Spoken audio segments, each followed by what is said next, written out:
Assalamu alaikum көрүүчү. Бүгүн сиздерге эң кызыктуу маалыматтарды бөлүшүп өтөм. Лотереядан миллион акчаларды утуп, пайдасыз болбогон нерселер үчүн жумшаган инсандар тууралуу болот. Жана акчаларын асманга учуруп жибергендер тууралуу.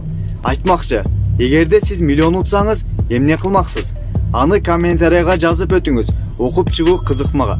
Жана каналга катталыңыз. Миллион акча утуучу катарды Колли Роджерс ачып берет. Колли Роджерс 2 миллион 900 миң долларды лотереядан утуп алат. Ошентип Роджерс анын курагы орточо өспүрүм 16 жаш курагында уткан эле. Ал көңүл ачып, рахаттанып жашашты жакшы көрөт болчу.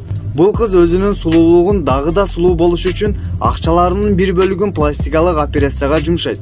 Дагы бир бөлүгүн сапаттуу баңгизаттарга, той топур вещелерге жумшатылат. Азыркы учурда бул кыз үй бүлөлүү. Балдары кыздары бар.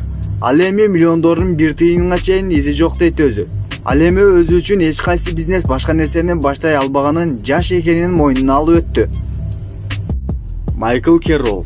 Бул жигит түрмөдөн чыккандан соң лотерея сатып алат.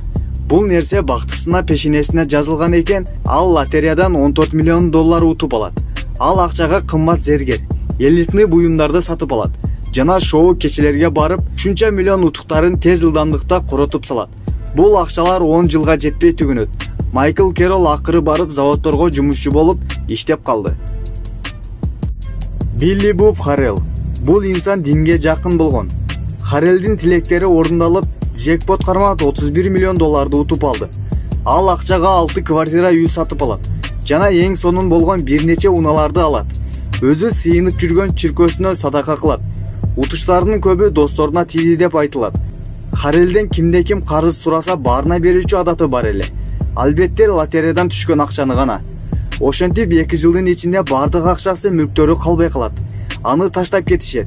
Ошентип ал катуу депрессиядан улам өзүн өлтүрөт. Эх чиркин, акча нелерди гана кылдырбайт. Кийинки катарда эң чоң акча уткан Дэвид Ли Эдвардс. Бул башкалардай болуп көңүл ачып гана эмес, мунун тагдыры аракети башкача жол менен жүрүп жатты. Жана акчаны көргөндө өзүн жоготпой өзүн колго алып 280 миң доллар утат.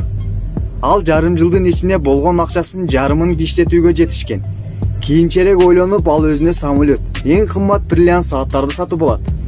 Оптика, байланыш компанияларды сатып алган. Ошентип 4 жылдын ичинде кайрадан акырындык менен сатып алган нерселерин кайрадан коротууну улантып жатты. Убакыттар өтүш менен бороон чапкындан улам дүйнөдөн көз жумду. Бардык акчалары ошентип калган жок. Эч качан оңой менен келген акча эч кимге жукпайт эмеспи?